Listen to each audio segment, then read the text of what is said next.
What? Are you saying the culprit didn't even know where he was? That's inconceivable!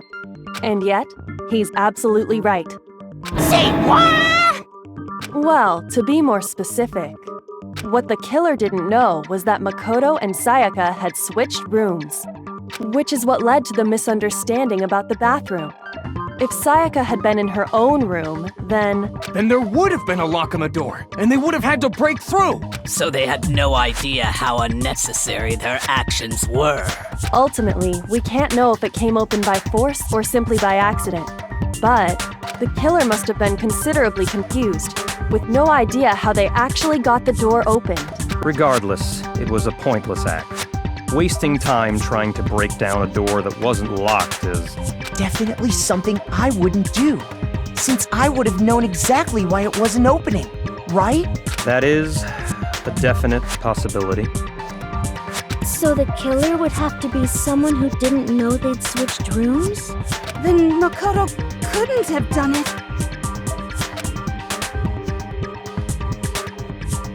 Okay, then who did do it? I'm sorry, but I give up! Quit without saving! But what happens if we can't decide on who we think did it? Well, why don't we just vote right now? Majority rules! Majority rules? You really think that's a good idea? Yeah, our necks are on the line here. Someone seriously needs to do something. For serious. Does no one have any other thoughts or questions? It does not matter how trivial they may seem. Oh, as a matter of fact, I do have one question. Oh, you don't gotta sound so disappointed. It's fine, it's fine. Just ask your question. Oh yeah. Okay, so, well, I was just wondering, how did the culprit get into Makoto's room in the first place? Yes. How did the killer get inside? Maybe Sayaka just dropped the key somewhere and the culprit picked it up. That's possible, right? I don't think so. That seems way too convenient. Then maybe someone picked the lock? Negative! If you remember, Monokuma made it quite clear that the locks are all unpickable. Fine. How about this? The killer got in the easy way. They could have knocked and said they wanted to talk or something, and Ms. Maizono just let him in. No, that can't be it either. Oh, trying to argue against me? Sounds like someone doesn't know his place. Hello? Why exactly can't that be it?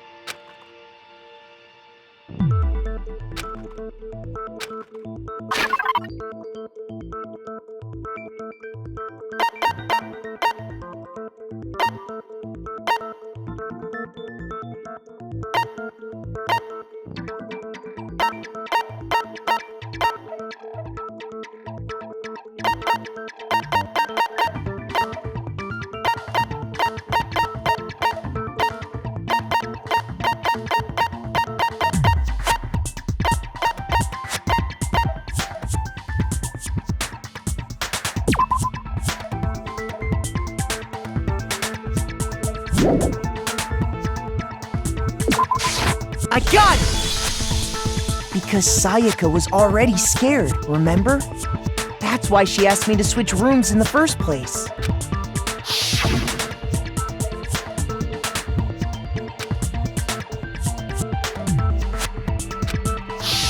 Knowing what she'd been through, I just can't believe she would have opened the door for anyone. What if her being scared was a lie? Huh? What the hell is that supposed to mean? Why would she lie about something like that? I know you don't want to consider it, but look at this and tell me. Can you still deny the possibility?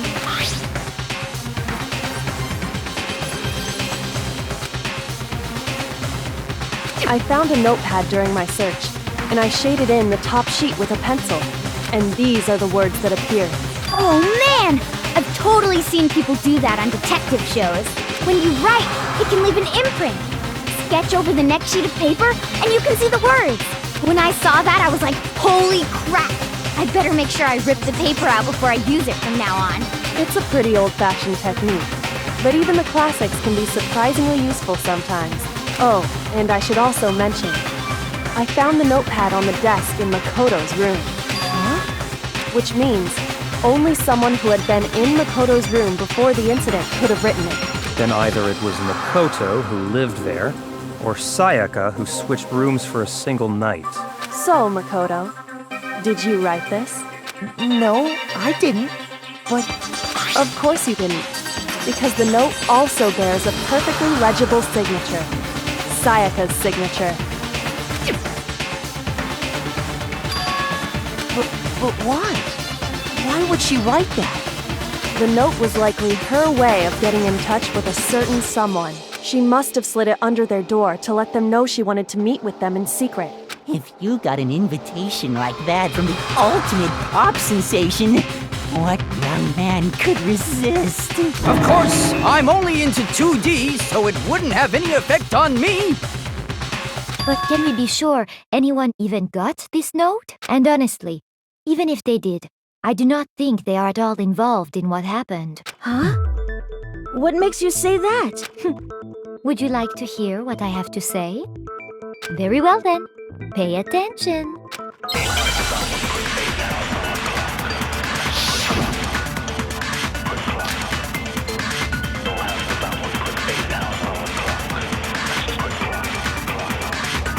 Sayaka and Makoto switched rooms, correct? But in the note, the place they were asked to come to, it specifically says, my room. I see. So if someone read that note, then they would have gone to Sayaka's room. Exactly. The room that Makoto was staying in. So in other words, even if someone did read the note and did what it said, they would not have any connection to what happened. It certainly would seem that way.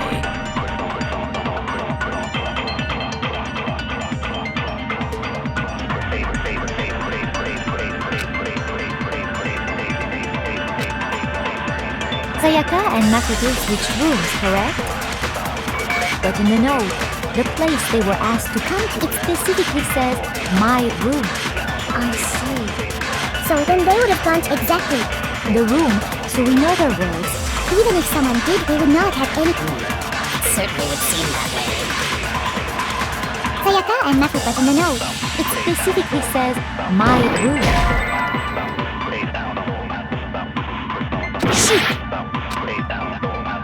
Sayaka and Makoto switched rooms, correct? But in the note, it specifically says, I see. So if someone read, then they would have gone to Sayaka. Exactly. The room that... No, it's wrong!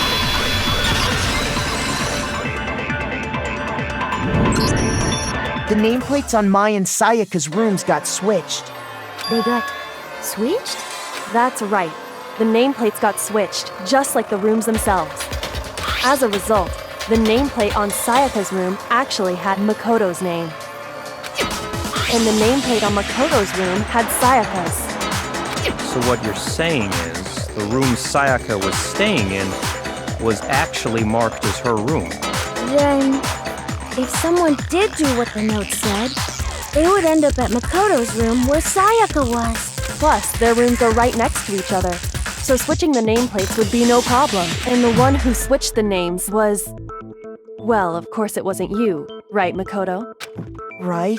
Okay, then who did it?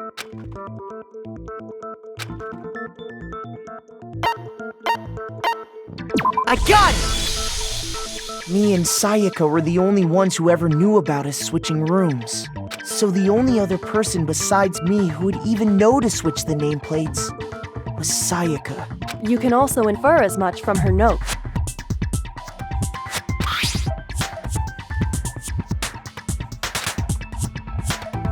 She specifically tells the reader to check the nameplate. She would only have written that if she knew the nameplates had been switched.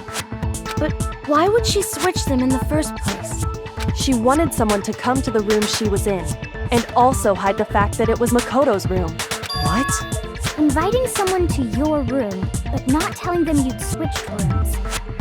Why would anyone do that? To understand that, we first need to understand what happened after she invited the person into the room. That's where the answer lies. What happened then was probably whoever she invited over came in and attacked her. We figured it out! We know who did it! Whoever she invited over is the culprit! But we still don't know who it is, you goddamn idiot! Sayaka fought with her killer there in the room, yes? Perhaps the answer to our previous question lies in that initial struggle. Yes, I think you're right. Then... we just have to figure out what happened during the fight, right? That reminds me. There was a replica sword at the murder scene. Was that perhaps used during the fight? Oh yeah. What's the deal with that sword? Sayaka suggested I should hold on to it. I thought it might come in handy if I had to defend myself. It seems pretty likely that the killer used it to break Sayaka's right wrist. But how the hell could you possibly know that's what broke her wrist?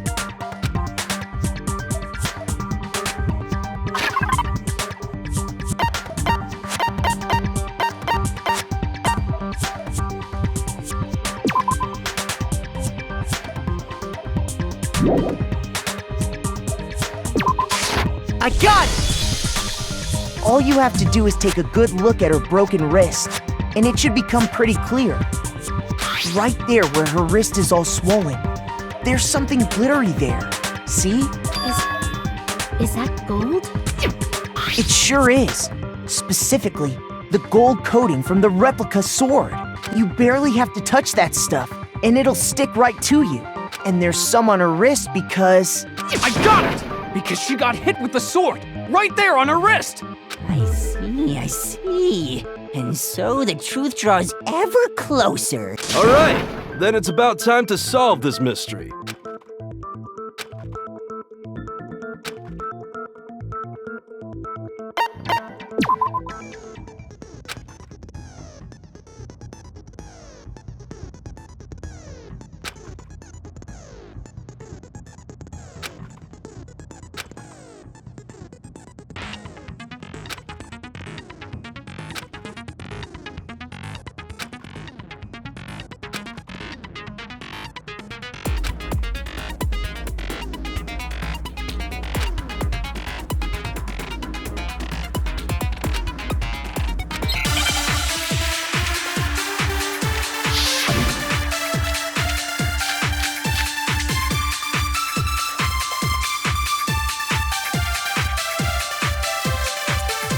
When the fighting broke out, the culprit grabbed the sword, and that's when the first blow was dealt. A sword-based sneak attack! And that's what broke Miss Maizono's wrist! So, she tried to fight back. She grabbed the kitchen knife she had hidden away. But then the culprit took that from her too. And they killed her with it. And that's exactly what happened.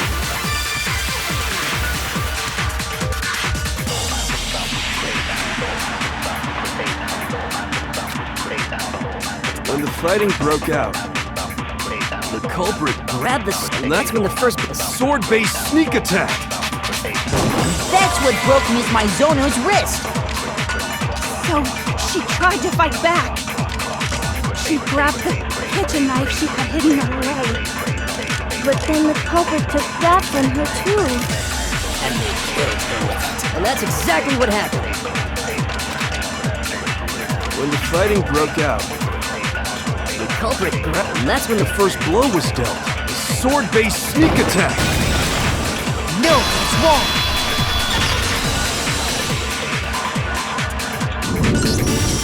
Actually, no. I don't think the fight started with the sword. Why not? Because the sword's sheath had been scratched. See? There's a gash in it. Like someone cut into it with something sharp. Something sharp? You mean like the kitchen knife? That was the only sharp thing found at the scene. Stop jumping ahead! Slow down and explain it so I get what the hell's going on. If the sword was used first, there wouldn't be any explanation for the scratch on the sheath. If you were going to attack with the sword, you'd take it out of the sheath first, right? That's true. With the sheath on, it'd be heavy and bulky and useless as shit. Okay, so how did the sheath get damaged? If they got attacked with the kitchen knife, maybe they grabbed the sword as a defensive impulse. In that situation, there wouldn't be any time to actually unsheath the sword. So you're saying the sword was initially used to defend against an attack from the knife? Which means whoever had the kitchen knife was the one who attacked first. I think I get it. So here's how it all played out. The culprit came in, found the kitchen knife hidden there somewhere. Then they took the knife and attacked Sayaka before she knew what was happening. So she grabbed the sword to defend herself. But then the culprit took that from her too. Then, after they broke her wrist with the sword, they took the knife and finished it. Sorry, but I don't think Sayaka used the sword to defend herself. What? How the hell can you not think that? Because she never held the sword at all. There's a certain part of her body that makes this clear.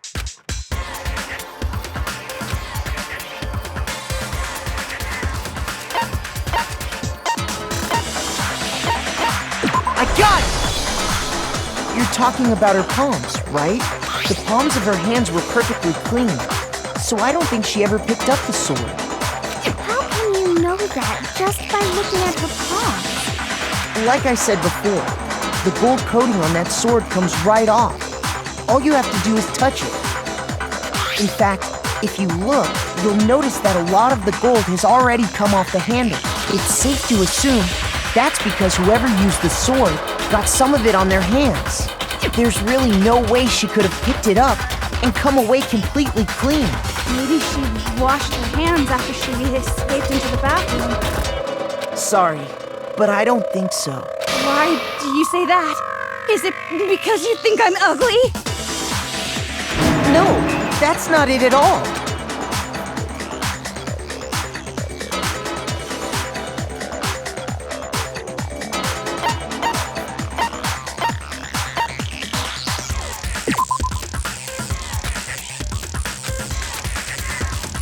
Shoot!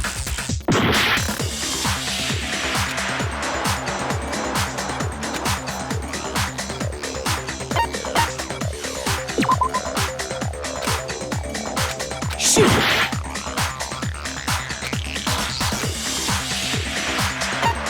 I got it! According to the Monokuma file, Sayaka's time of death was around 1:30 a.m. In other words, at nighttime. And the water in the bathroom shuts off at nighttime, right? Oh, I didn't know that. Actually, I haven't taken a shower. Oh my. You're no different. You smell like a big, fat, ugly donkey. I'm not sure whether to take that as an insult or a compliment. An insult, obviously. So anyway, if Sayaka never touched the sword, then that means the killer is the only one who used the sword. But hold on. If that's right, then the one who damaged the sheath with the kitchen knife was...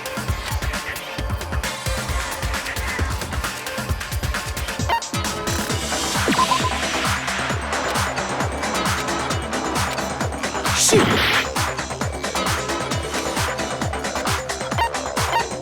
I got it! Sayaka?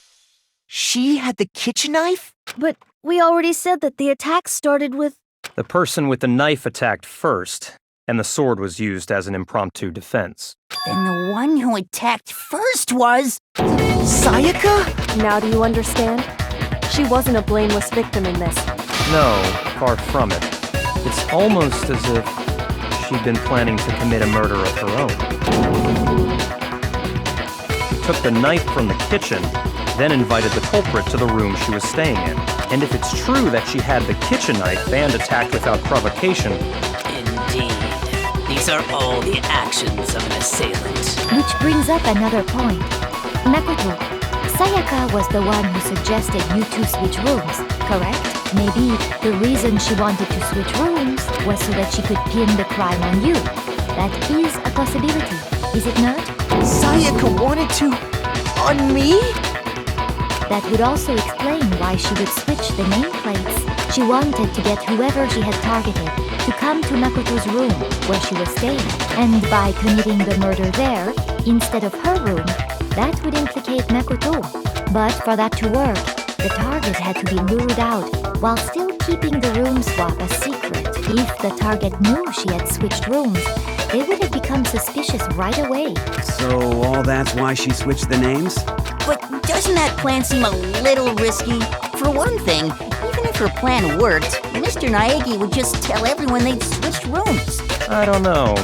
I'm not sure our soft-hearted Makoto is capable of that kind of cutthroat behavior. I'm sure Sayaka realized the same thing, which is why out of all of us, she asked him to switch rooms. Plus, she was the ultimate pop sensation. A totally forgettable kid. Or a national superstar. Who are you more likely to believe?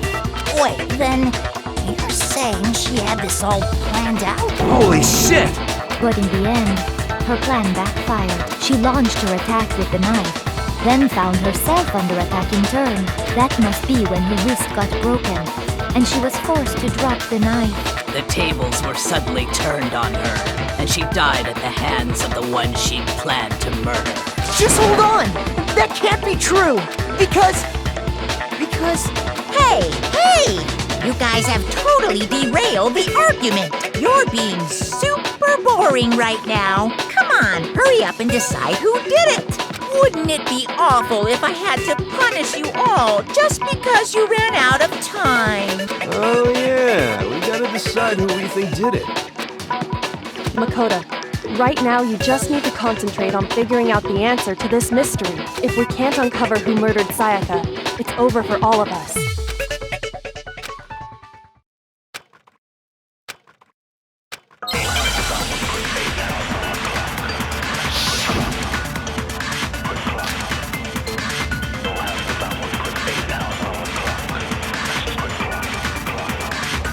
It's easy just to say, hey, decide who did it. But there just aren't any more clues, right? Very well. Then let's review all the clues we found up to this point one more time. Do we really have time for all that? Die! If we don't do something, we're all gonna die!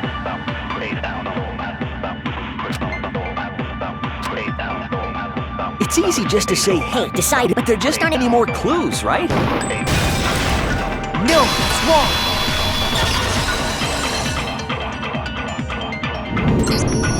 There still might be one clue left. Sayaka's dying message. Dining, wait, what did you say? The dying message. She wrote something on the wall behind her, remember? 11037. Written in her own blood. There must be a clue about the killer hidden in there.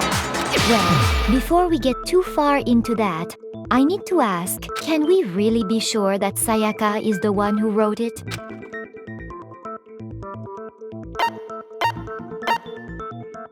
I got it!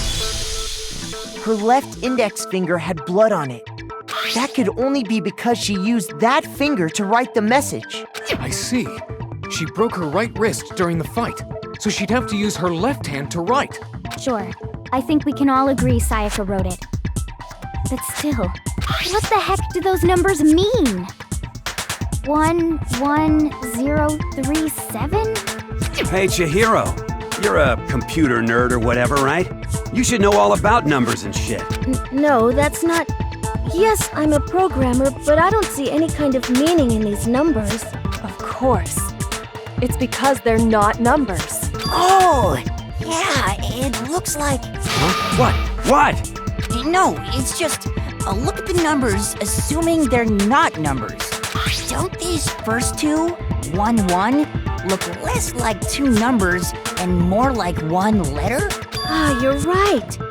The connecting line is barely there, so I assumed it was 1-1, but looking at it now, you could also read it as an N. Whoa, you might have finally just said something worth a shit. Our little gray cells are really getting excited now. But even if that really is an N037, doesn't make any more sense than before. Rotate the image 180 degrees. Oh my god. Now I see. She wrote down the killer's name. Huh? You just shot past the clue part and right onto who did it. So, whose name did she write?